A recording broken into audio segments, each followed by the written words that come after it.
رمضان تجلى وابتسم طوبى للعبد إذا تنما.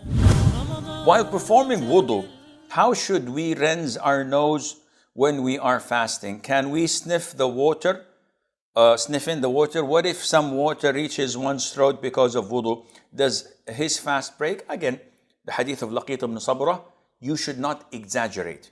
You just sniff a little bit so that it would not go down your throat, because if it does, this would be intentional. Yes, if it goes unintentionally and you were not exaggerating, your fast is valid, inshaAllah. But if you do it intentionally, you exaggerate and defy the order of the Prophet ﷺ, then this breaks your fast. رمضان تجلى وابتسم طوبى للعبد إذا تنما. Tasting of food to check salt, etc. This does not break the fast. Is there a limit to how many times can one taste, and who can taste it? Who can taste it? Anyone. There is a difference between tasting and eating. A taste is done at the tip of your tongue. So you can find the taste and spit any residue or any food in it. Eating would be to take a morsel, yeah, that's good, and you swallow it. So how many times can I taste at the tip of my tongue the amount of salt or pepper or whatever? There's no specific times. You can do this as many as you wish, providing you don't swallow it, you spit it out. Who can do it? Anyone can do that. There's no problem in it, because the taste does not impact your prayer. When I make wudu, I turn the water in my mouth and I spit the water. I can still feel that there is a taste of water with my saliva. Should I keep on spitting and spitting? No. Just spitting out the water in your mouth is sufficient. Don't become obsessive about it.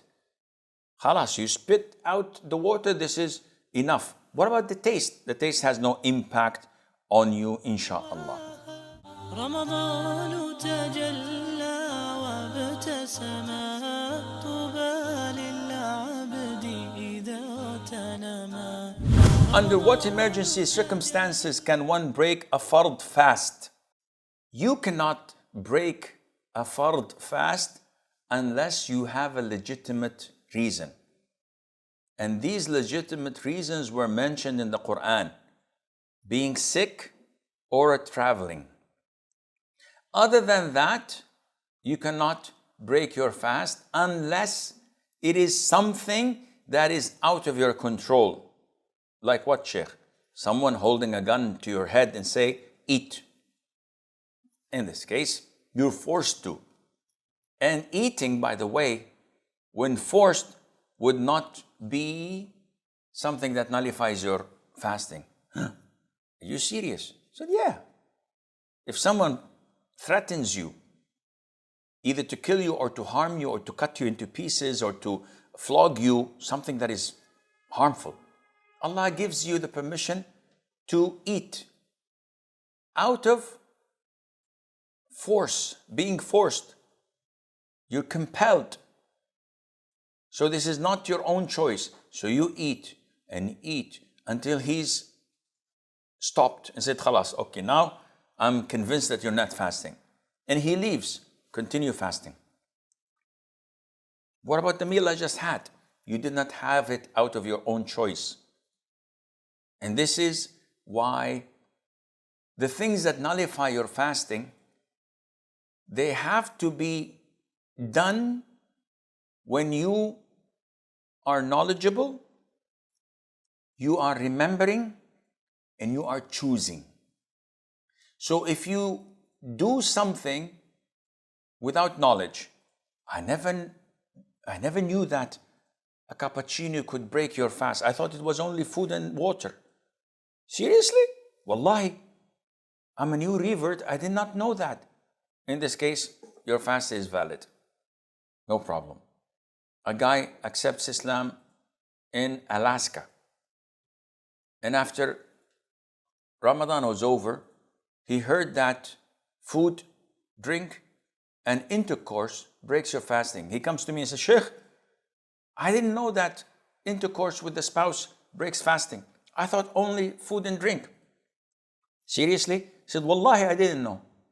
He said, your fasting is valid because you did not know. So knowledge is one of the conditions required so that your fasting would break by consuming or doing any of the nullifiers of fasting. 2, remembering. What do you mean by remembering? People forget. One of my sons-in-law called me one day and he said, Uncle, today I'm fasting. I went to work.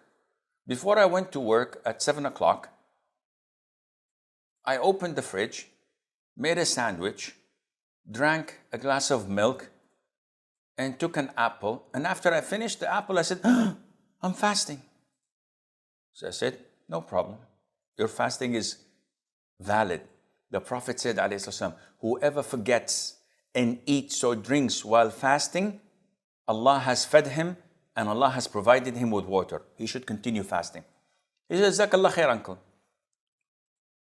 In the afternoon, he calls me. He said, I was at work and the boys at work went and bought Al-Baik, which is a very well-known brand of fried chicken in Saudi.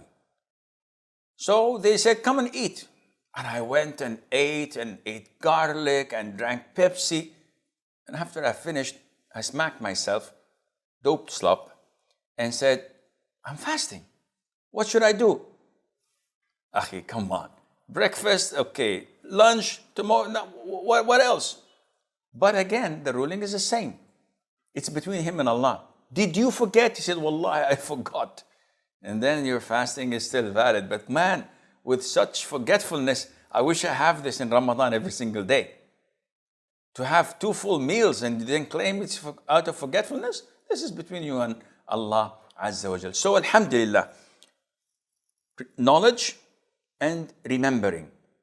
The third is choosing.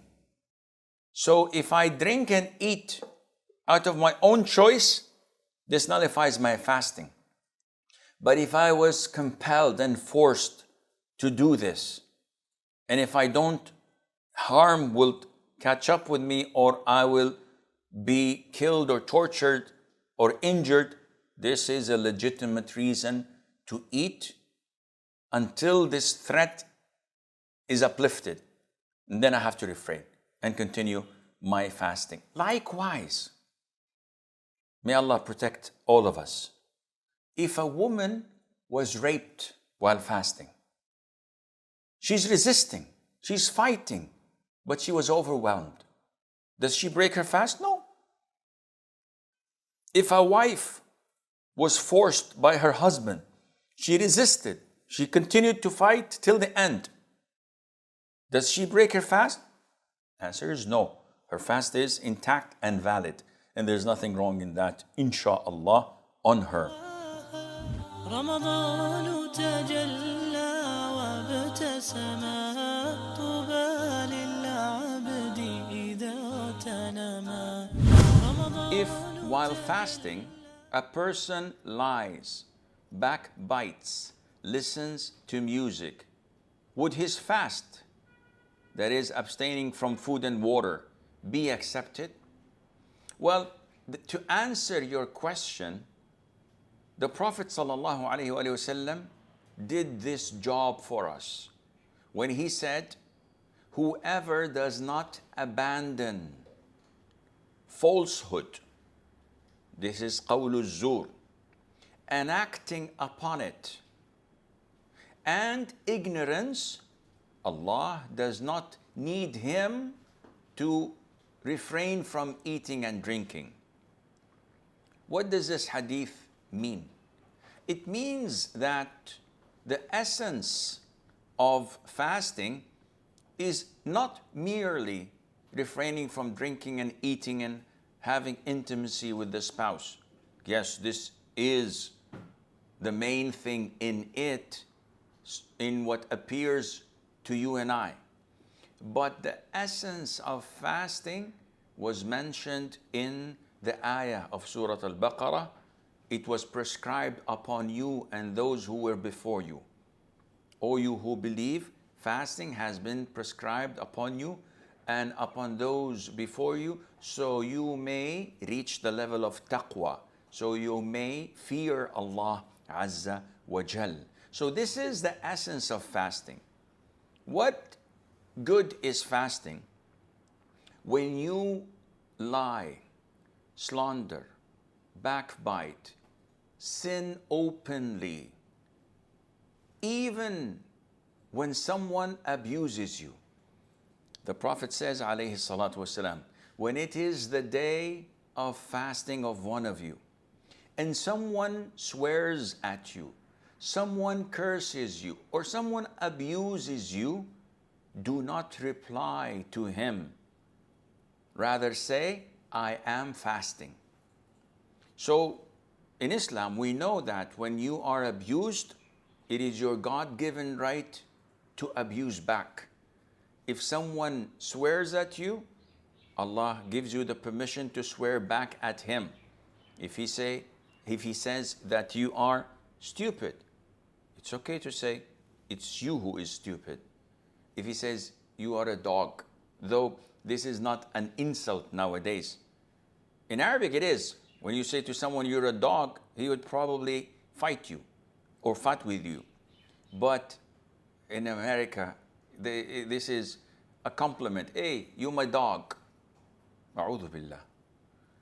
Tomorrow maybe they say you're my pig. You never know. Nevertheless, you can say the same to them in retaliation. And it's one in return of one. But if he goes beyond that, if he slanders your mother and accuses her of prostitution, you have no right in accusing his mother. Now the sin is on him. This is major. If he does something bad to your brother, you can't do something similar to his brother because it's not his brother's fault, and so on. So even in such a scenario, when someone abuses you while you are in the state of fasting, Allah Azza wa Jal tells us to refrain and to say, I'm fasting. Scholars interpret this. They say, either you verbally say it to him by saying, I'm fasting, which means that, listen, I could have retaliated, but because I'm fasting, my fasting prevents me from doing this. Or saying I am fasting is not verbal, but rather expressed in your action when you simply refrain from retaliating. So coming back to the question, the person is fasting, technically, but what would his reward be at the sight of Allah? It would definitely be something negligible, because the essence of fasting was not there. He refrained from eating and drinking, and so many people on diet refrain from eating and drinking. So what's the difference? There was not the element of worshiping Allah Azza wa Jal to get closer to Him. And again, this is the biggest problem in how we practice Islam. We practice it because it's a cultural thing. We practice it because our parents say that it is taboo if you don't pray in the masjid with us. Our parents say it is wrong, and what would the people say if we do not cover ourselves up properly, if women don't wear the hijab properly. So we're doing it out of a cultural thing, something that the customs dictate upon us to do. And this is wrong. And this is a big problem, because the consequence of it would appear on our dying bed. When people around us tell us, say La ilaha illallah, we try to say it and we fail. Why? because we did not practice Islam out of our conviction and belief, but rather out of tradition, out of customs. And if it were not for those around me, I would have done so many heinous things. But people are watching. And this is why when we travel abroad and no one knows us, we do heinous things. May Allah Azza wa Jal protect us all.